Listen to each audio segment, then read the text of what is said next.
Thanks, Erik. What's up, everybody? Erik here, and we are back hopping on top the Outlier podcast. Plus, it's just fun to be able to say hop on top. And I got my boy David here from Kalshi. He's not letting us see the flow, but let me tell you, there it is. Look at that, literally as you took the hat off. So what's up, man? It's so good to catch up with you and talk a little bit about Kalshi. Yeah, no, it's great to be here, Erik. Appreciate you having me on. Yeah, brother. Excited to talk about Kalshi. Yeah, definitely. Dope. So for everybody, general awareness, this is a sponsored podcast, and really what we want to do is talk about the platform, what the history is of it, and get into the details, mostly on the use case for retail traders. Because I've talked to you about this before, and typically binary options don't get a lot of love from me outright. But the way that you guys have built the platform, I genuinely do believe that there are specific use cases also, like for my typical audience, more sophisticated options traders. So I want to get into some of that a little bit later, but to kind of start us off, what the hell is this thing? Why does it exist? Yeah. So I guess there's a few things. So we're Kalshi. We're the first federally regulated. So I think that's always important to get out of the way, right? Federally regulated exchange that lets you trade on the outcome of events, right? So, really popular contract we just had out there was, what day will the government actually hike the debt ceiling, right? Or what will the Fed do? Or, I mean, obviously the Fed just acted, but, what will the Fed do in July? What will the Fed do in May, et cetera, right? Any month. So that's what we do here at Kalshi, right? We let you, trade on any event that has social or economic value to you, right? We were telling Erik this, we're a young exchange, been live for almost 2 years now. So right now we're mainly economics, finance, and politics markets. The long-term vision is really to let you, trade on the outcome of any event you care about that has social or economic value to you. Why did we start? So for context, I'm not a founder of the company. I'm on the product team, but it really was for the reasons that we're talking about here, right? A lot of people have opinions. A lot of people have, stances and beliefs on where the world's going to go in certain events. But there's like not a perfect proxy to trade on that, right? Like if you think Tesla is going to sell a bunch of EVs, you could trade the stock, but if a tweet comes out from Elon that doesn't resonate, and the stock tanks, but your underlying hypothesis about EV production was correct, you're kind of screwed there. And that's where trading on events really protects you. If you have a hypothesis and opinion that's valid, you deserve to profit off that. Right. So are we going to have an event contract if Elon Musk goes on another podcast and decides to spark up and start smoking, or is that a little too niche? Yeah. I mean, listen, we're always open to contract suggestions. We think that'd be pretty sick. Hilarious. That would be hilarious. Yeah. I'm not sure. Yeah, no, it's really awesome. And so one of the things that you brought up that I want to key into a little bit more, because, I've been looking through the platform and I see, up top the stuff on economics, financials, politics. And then there's even stuff down towards the bottom, like COVID variants, Lake Mead water levels, hurricanes hitting New Orleans. So will this eventually morph into like sports betting as well and stuff like that? Or is that too separate from this? Yeah. So we're very different from sports betting in a lot of ways. I mean, like the first and biggest way is with sports, right? The odds makers set the odds and you're always betting against the house. With us, we're an exchange. So, everything on the platform is you interacting with another peer on the exchange. We don't set any of the prices on the exchange on any market, right? We don't go in there and mess around with the prices. I think, Erik, you had a great question earlier. We were talking offline about how we get liquidity though, right? How we fill the order book originally. And we could get into that, but yeah, we definitely don't want to venture into that territory. In terms of sports contracts and markets, I'm not sure what our future is with those.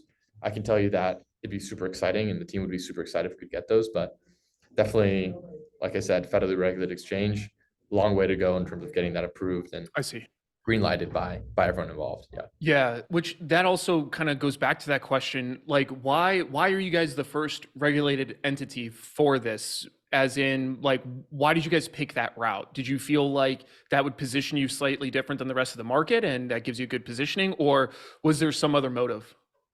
Yeah. I think the biggest motive was regulation, I think, is always better than no regulation, especially in a space like, finance and technology. Yep. And we've seen it a bit here with crypto, but right, like at the basis, if you're going to sign up for an exchange, your deposits should be secure, right? They shouldn't be mingled with company funds. And you should be able to trust that when you execute a trade, you're actually executing a trade, right? Mm. That there's no foreign actor back there, like I said, pulling strings, setting prices, et cetera. So that's the first thing. Being federally regulated gives your customers peace of mind, and that's, we think, the bottom, like the minimum that every financial exchange should have. The second thing is it's just the best way to build like a very enduring business in the industry, right? Like we're trying to create a new asset class here, event contracts, and we want this to be a lot, a category defining company within that space. And the only way to really be able to stick around, right, whether it's integrating and partnering with other people in the financial ecosystem, or just creating a better customer experience, it's getting the regulation out of the way first. So before launching, the team spent 3 years actually getting the regulatory approval from the CFTC. So yeah, those are the two biggest reasons I think we chose that route. Yeah, it makes a ton of sense. So you guys started with kind of these binary event contracts. Is there a future state where you guys see yourself working more along like a continuum of possible outcomes around these events? Yeah, I think we definitely are. It's a little bit. I don't even see this as fully binary either, just because you can trade in and out of these contracts whenever you'd like, as well.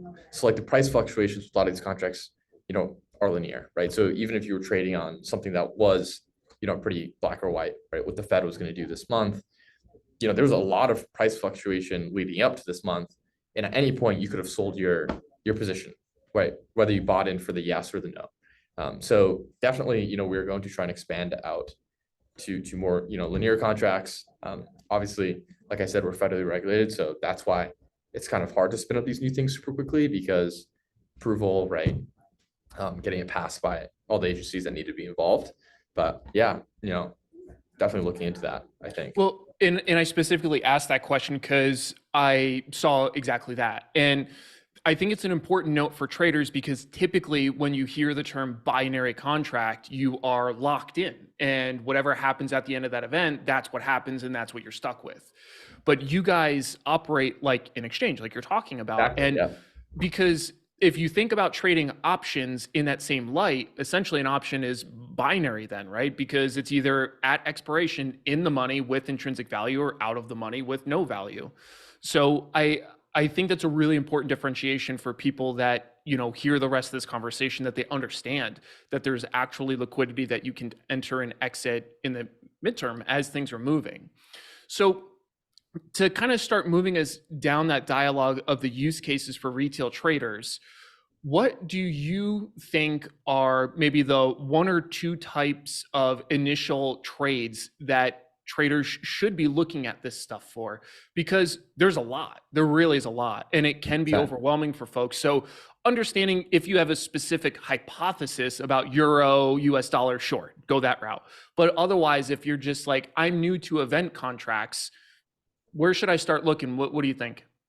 Yeah, I think you hit the right. There's kind of two main use cases I'd say there, and this is the first one, something we've discussed, especially if you're trading options, right, or equities in general. There's a kind of a pretty large hedging use case here, uh, right? I mean, so we have a bunch of markets on financials, right, where the S&P will finish today, where the Nasdaq will finish today. Oil, right? We have markets on oil as well. So you could definitely use these markets to hedge your existing position if you're trading equities or options. There's also a lot more, like, I guess, more interesting and I don't want to say niche, because I actually don't think it's that niche, use cases for hedging too, right? So we had a market out there on student loan forgiveness, right? So if you had student loans, you could have hedged your loans with that market, right? Because in the event it does get forgiven, obviously your loans are raised. But you could have also made money off the opposite event happening with Kalshi, right? So you could have placed a position that, hey, actually, I don't think the loans are going to be forgiven. And if you were right, even though your loans would have, stayed in your account there, you would have made money on Kalshi. So, you would have hedged and kind of made money in both circumstances. So I think that's the first one, right? Hedging, which is pretty broad, right? Whether you own, equities or options and you want to hedge those positions, or it's a bit more niche thing. I mean, I think the TikTok ban is a new thing, right? If you're an influencer, it makes sense to use our TikTok ban market to kind of hedge a main source of your income here, which is, your content on TikTok. I think the other thing is, just trading on your beliefs, right?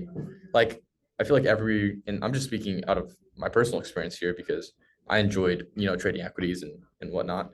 Everyone has opinions and beliefs on where the world's going to go. what certain events, what the outcome of certain events are going to be. And Kalshi is the one place where you can actually just trade directly on that outcome, where all the noise of, kind of like the example we're bringing up with Tesla, whether it's a CEO tweeting something or, right, you can actually trade directly on the outcome of an event, something going on in the world that you really care about and think you have an edge on. So I'd say those are the two use cases for retail traders right away, if you're to come on, right? Yeah. And so let's talk a little bit about that. So let's say that there's an options trader that's trading earnings in a specific stock, whatever stock we want. And what are some of the ways that you think they could realistically use Kalshi to hedge around that? Because most of what I see are kind of larger things like S&P 500 yearly close. Is there going to be a future state where there's a bunch of individual tickers, or what's that going to look like? Yeah, so we that is a big market for us right now, yearly close, and you could definitely use it to hedge. But like you said, for options traders, maybe people trading on shorter time horizons, I would definitely look at our weekly markets and even our daily markets as well. There's also like a lot more interesting things like the Fed and inflation prints are another obvious one, right? Like those two things could be pretty big liabilities to anybody's portfolio, whether you're trading on a long-term horizon or short-term horizon. So you could look to those. But yeah, specifically in that scenario you were talking about just now, I would look to our, NASDAQ, S&P 500 weekly and dailies, and our oil weekly and dailies as well. Got it. So it yeah. sounds like from like a broad market perspective, we're not at a point yet where we would be able to hedge individual products around individual events super discreetly. Like you're saying, if I wanted to trade Apple around WWDC or whatever the hell their name is, for their big event, I would essentially have to do that through NASDAQ, which includes a bunch of other stuff. So it sounds like from a market perspective, if you have an opinion on the NASDAQ, the S&P 500 as a broad nutshell, specifically those products, you guys have those already, and I've seen those in their liquid. I was looking at the S&P 500 yearly close, and there's over 7.6 million contracts. So there's liquidity there. And then for those trading different market events, though, still like broad market events, I still see a decent use case there, specifically if we're talking about, like, I like to trade volatility around FOMC statements. And you guys have a specific product around stuff like that. So it sounds like that's another decent way for traders to integrate into their toolkits, essentially, is to get an idea of, where their portfolio risk is around an event, and then finding a market for it if, you guys support it at the time. Do you guys think you'll expand out the products into individual tickers, like the most liquid 100 stocks on the S&P 500 or something like that? Yeah, I can't speak to that. I mean, I think, like I said, I don't have as much context there in terms of the regulatory side. Got it. What I will say is, whatever our traders want out of markets, we take very seriously, and we try our absolute best to make them reality. So, if that's something that a lot of people want, which it kind of sounds like it is, and we've heard it from traders as well, we're going to try our best to make it a reality and get it green lighted and listed on the exchange. Yeah, because I mean, the main way that I look at that is because some of these, it would be like, if I don't have an opinion, right? Like the Harvard affirmative action. Oh, no fucking idea. But, somebody might have an opinion there. But specifically for traders, a lot of times we're holding products through potentially binary events, like a earnings release for NVIDIA, for example, right? And you want to hedge off some of that risk. So I actually do think, like I said, these kind of contracts typically wouldn't be my go-to, but in an instance like that, it actually does give a pretty good risk management tool. Because, for example, if let's say you're trading the Fed announcement of the rate statement and you're trading volatility around that and you're looking for a hedge, well, you can either look for the same market that you're in, which can be expensive. You could look in the VIX, which has other things that essentially will affect it, like the surface. So it gives you some different choices, really based on your hypothesis, holding duration, and what kind of risk you want to hedge off, which I think is really cool. So I was actually curious if you don't mind maybe pulling up the platform and walking us through like some of like the cool features that you like to check out. And then for those listening in, we're going to talk about this a little bit more towards the end of the video, but there's a pretty cool offer that you guys are putting on right now, before people get too far away from it, that you guys are offering a sign up bonus for folks, essentially, that if they open up an account, they get some money to check it out, essentially for free for them, which I think is pretty cool too. Yeah, yeah. So, and I'm sure you can leave the description or something, but if Yeah. you just sign up to, Kalshi.com, and you spell Kalshi, KALSHI.com/Erik. So, ERIK. Yeah, you guys will get that $15 sign up bonus. Yeah, I'm sharing my screen right now as Erik said. So, this is kind of the screen you'll land on after you sign up. So this is the explore page. Nothing too complicated here. It's just showing you markets by economics, financials, politics, and live trades. I think there's a few pretty cool features, but I think kind of like the most important thing is just kind of walking through a trade, because I think it can be a point of confusion to people who are used to trading equities and options. So, right, as you can see here, this has been a very popular market. I mean, yeah, right. You can see the volume down here. Let's just say you're interested in trading on, the strike that the S&P is going to finish at, right, between 4,700 and 4,899. We can do here, right, since you're going to buy yes here because you think it is going to finish between the strike. Mhm. We can do here is, hit yes, because that's the position you'd like to take. And now here's going to pop up your order book. So the order book is just going to show you all the open resting orders that you can take on either side, right? So you can see here, we've got 13 cents. We got 13 cents for, 3,154 contracts available, et cetera, et cetera. You can see this on both sides for yes and no. And let's just say we're interested in buying, yes. So what you can actually do here is, if you don't want to specify the price, you can specify the price at exactly like to buy into at the strike in this market with a limit order. Saying where you want to buy $100 worth or whatever amount. Yeah, yeah. So for example, let's say you were to look at this market here, and the best available price right now. So it's like a limit price. Yeah, yeah. Like the best price right now is 14 cents on the S side, as you can see from the order book here. But let's say that doesn't sound good to you. Like you'd still like to buy the yes position here because you have conviction it's gonna settle to true. But right, you're just not happy with the price. Here's where you specify a different limit price. So maybe 12 cents. Got it.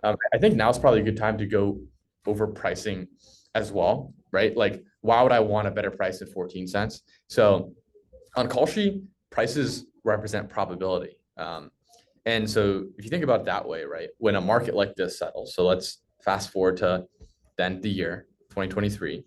If you're correct, right, let's say we bought 100 contracts of yes at 14 cents, as you can see this max profit down here. Every single one of these 100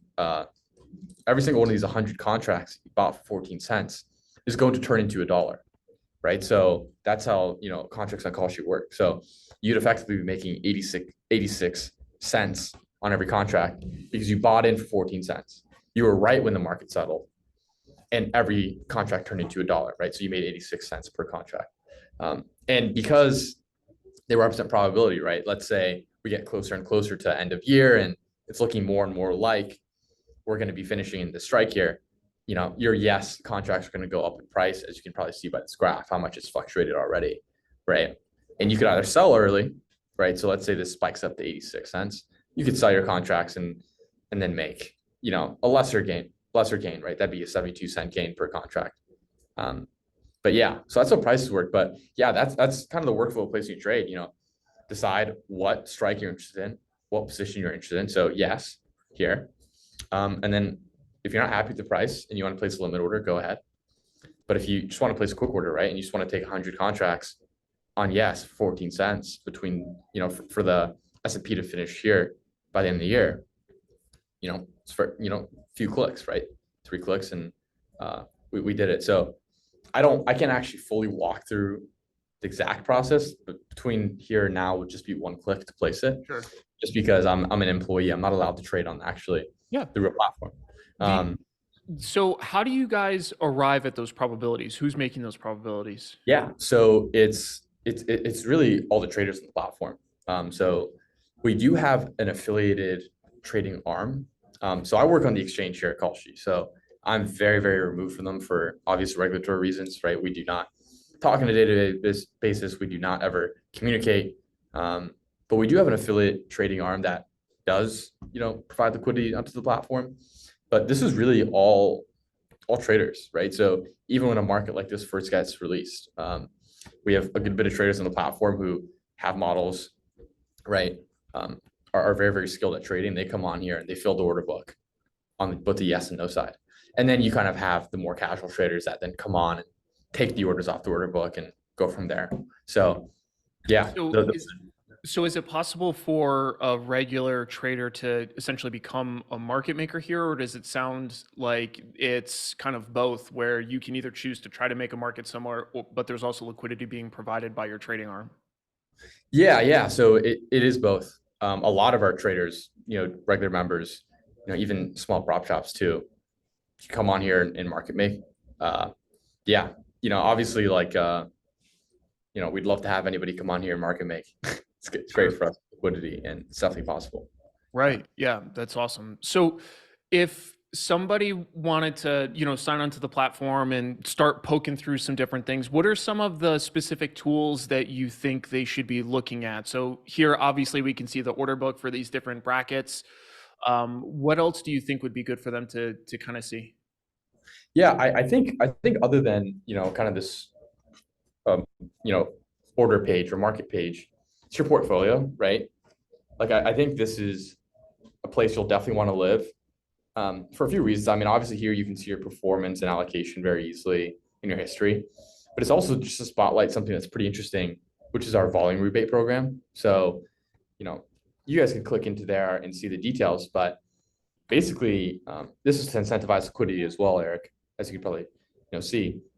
We're offering volume rebates. So if you trade $50,000 a month in total dollar volume, we actually give you 0.625% of that back as a rebate, which literally gets deposited right back into your account. And we've had a few traders even make it up to this diamond tier here, where they're trading $1 million, over $1 million in total dollar volume in a month, and we're actually giving them 1.5% back as a dollar rebate. So I think that's a good place. I'm sure everyone will be interested in, because that definitely helps when you're trading, right? Any rebates, etc. But in terms of tools, I think we have we have a pretty great help center, I'd say, which, like I said, I think coming onto Kalshi can be a bit intimidating at times because it's a new asset class. It's pretty different from options and equities and bonds. So, just very good to know that there's kind of this easily navigatable place that can answer a lot of these just small questions that come up when you're on the platform. When do markets close and settle? How am I going to file my taxes here? Do you guys charge trading fees? Do you guys have an API? Why should we use you over other asset classes? I think that's pretty important to spotlight there too. We also have a learn API documentation. But yeah, I think overall, other than that, you know, another neat feature is like a watch list. So if you're interested in trading this yearly close, but you're not ready to commit to a trade yet, just pop it onto your watch list and it's going to follow you everywhere you go, right? You'll never have to forget about a market you're interested in again. And then you Uh, guys have the ability to set alerts off of those? yeah, you do. So I have no notifications set right now. You can set those all within your settings. So we're on web right now. So what you're going to toggle here is your email notifications. If you get the mobile app, there you'll be able to toggle push notifications and all that stuff. Yeah, that's awesome. So another question I wanted to talk to you about. So we talked a little bit about, hedging here, which I think is a really good use case for at least my audience. The other thing I think is worthwhile discussing is kind of this idea of cross exchange liquidity provision. And it sounds like you guys are still looking for liquidity providers and things like that. Um, what are the major muscle movements that somebody would need to consider if they look at the platform? They're like, actually, I think trying to become a market maker or starting to create liquidity makes sense here. Like, what are the major muscle movements they would need to go through for that? Yeah. I guess that's a very good question. I guess there's a few things. Like, obviously the bottom line is just whether you think you have a very strong grasp of what these markets should be priced at, right? I think that's definitely the bottom line. But I think the second thing that's really possible based off these volume rebates is you can get started trying to market make and provide liquidity on this platform now with a bit more of a um, less afraid attitude, I guess, right? Because we're really incentivizing you here to trade large amounts of volume on a month-to-month basis. So even if you're starting out and you're not too sure whether, whatever model you're using, if you're using an API or technical tools, right? You know that even if you break even, the rebates, right, that we deposit back into your account will kind of bump you up back above that. So I'm not sure if that answers your question, but I think that's the bottom line, right? Do you think you're going to be able to accurately price these markets both when they open and continually if you want to continue to provide liquidity onto these events as they go and go? But second point is like because this rebate program, it's really I think a really really good time to try and go in there if you're not 100% confident yet, right? Right. And another question I have is looking at the bids for yeses and nos. On a bunch of them, I noticed that they round out to $1 and a penny. Why is that? Yeah, so they don't ever end up always ending up to or summing up to $1, and that's just because uh, the best available price for both contracts is just being offered at different prices. So like it's never going to be a perfect, or oftentimes it is, but it's never going to sum up totally to $1. It's always going to sum up to $1 when you're making a trade, right? So if someone were to take the other side of this yes contract for 2 cents, you'd have to take a 98 cent no, right? But all you're seeing here is the best price being offered right now at both contracts, right? So that's the difference there. Like, right, the price we're showing you here is just the best price that's being offered for the yes and no. But if you were to actually make a trade, that's when they're gonna add up to $1. And kind of like I explained with the whole prices overview earlier. Yeah, that Right. makes sense. And the reason why I highlight that specifically is, again, for anybody that's market making minded, that's a good detail for you because that's a place that you can actually use to make money depending on how you price things, wherever that best is filled at. So, a couple other questions I had for you. How do you determine what events come on here? So originally you were saying that it's primarily driven, by one, what you can via regulation restrictions, but then two, what people are asking for. So what are like the roadmap going forward? How do you determine what's coming out?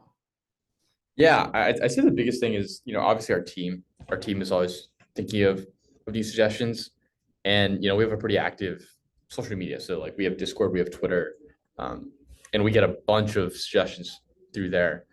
In terms of roadmap going forward, so I guess I should say this too. In terms of how we decide what gets on the platform, it's that, and then that enters the funnel, which is regulatory approval, right? What passes our markets team, our regulations, our reg team. They obviously have the final say. So what actually gets listed on the exchange, and I don't have as much context there, but in terms of roadmap, yeah, it's going to sound very broad, but like I said, the vision here is really anything that has social or economic value, right? Like we really believe in the power of prediction markets, not just for the forecasting data, right? So something very powerful is that these prices represent probabilities and give you pretty accurate probabilities of what these super important events, might their outcome might be. So we believe in that, and we'd like to expand it to everything that has cultural, social, economic value. Like I said, specifics it's tough to say given we're federally regulated and everything has to kind of go through a fine filter there. But yeah, you know, I dig it. Yeah, I was actually just pulling up the 30-year mortgage rate because I was curious what the market looks like for that. That one looks pretty thin, but that's like I think stuff like that is also a good use case for people. Specifically, the fact that you had the moon landing on there also is fucking hilarious. But yeah, I like something like the mortgage rates and stuff like that. I think of different use cases for kind of the average person that probably has exposure, right? Via maybe they have a loan that they're looking to get approved or whatever the case is. The other question I have is, and I know we're coming up on time here, but what does the exit liquidity look like? I'm curious, what these markets look like as they start to become more volatile, because I haven't seen the platform for long enough to really get an assessment of that. yeah. So I'd say it really depends on the on the market. I think we'll still have this open here, but I think this is a great example for what exit liquidity looks like. Um, so I mean, so this was actually for the October deadline. Yep. But yeah, I'll try and pull up here while I'm talking, but because I know we're coming up on time, like you said. But yeah, it varies. Like for a market like 30-year mortgage rate, I'm not sure if you'll see a lot of liquidity and volatility at the end of people really exchanging orders back and forth. But in terms of a market like that ceiling hike, I remember we had it go from almost 99 cents down to 3 cents and back up to 98 cents within a few hours of close. And That's that was a wild. market that was a market that did $1 million in volume in a fairly short amount of time. Yeah. So Well, it really and depends, right? and again, like another piece of context for traders is if you hear markets move like that with that kind of volatility, you should see opportunity. Now, depending on how you capture that capture that opportunity with the volatility is a different story, but that is like those kinds of things are interesting because to me it almost seems like something that you could even run a pairs trade between the event contract and then the actual maybe the futures product that corresponds to it or something like that. But that kind of movement is massive. Yeah, definitely. And you'll see it with other just fun markets too. I mean, like a few weather markets will move a lot before close. And for context, weather markets are, will it rain in New York City today? Will it rain in Chicago today? Right. Right. So, like I said, it depends. Like, a market like 30-year mortgage, like you said, the book's a bit thinner. Um, but yeah, it can get very, very, very volatile towards the end for a few of these markets. Yeah, that's interesting. And to kind of close out that just the different events, I mean, something like weather, that seems so difficult to predict. Even, you look at the fucking weatherman and he can't get it right. So how do people go about pricing those contracts? Is it mostly attempting to use historic reference points and then projecting those forward? I'm just curious what kind of models they would even use to predict the future looking weather and how you quantify it. Yeah, that's a good question. To be honest, I guess my answer is I wish I knew more. Fair.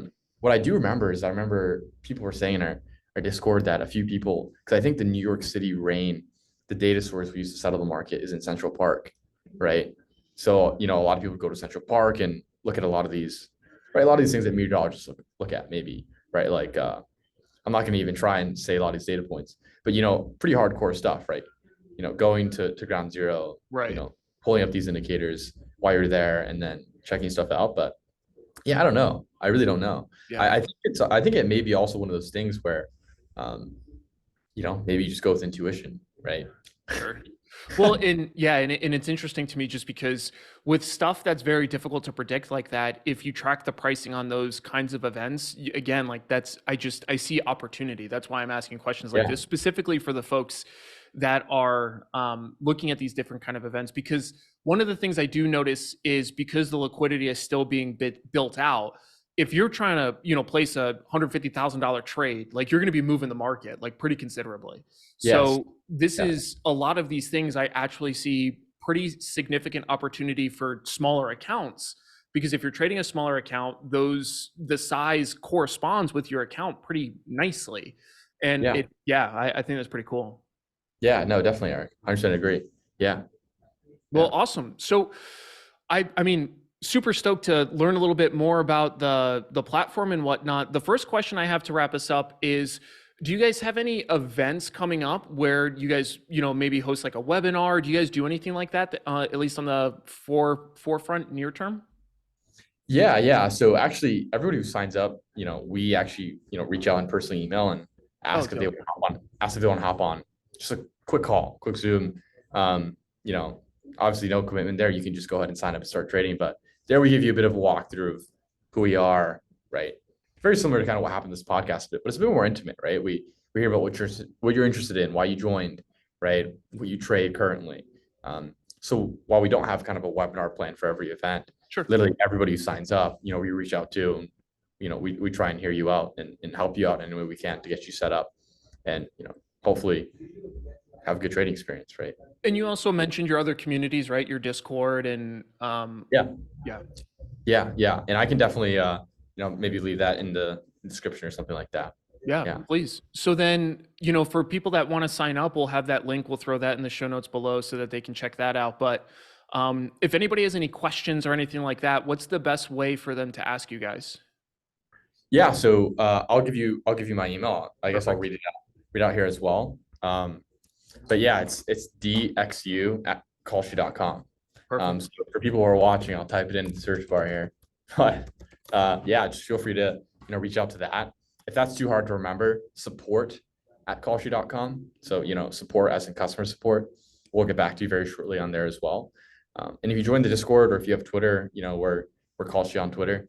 Tweet us, right? Message us on Discord, email us. We're around. We're here to help. Awesome. Well, dude, thank you so much for walking us through what you guys are working on. There's some really interesting things in here. I'm looking forward to getting more familiar with the platform myself. I specifically want to test the hedging relationships between some of the stuff I trade, and yeah, going from there. I already have a bunch of stuff on paper trading as I typically do, so I'm looking Nice. forward to seeing what results we get. But thank you for your time, dude. Yeah, man. Appreciate you having me on, Eric. Awesome, Yeah. bro. Take care, you guys.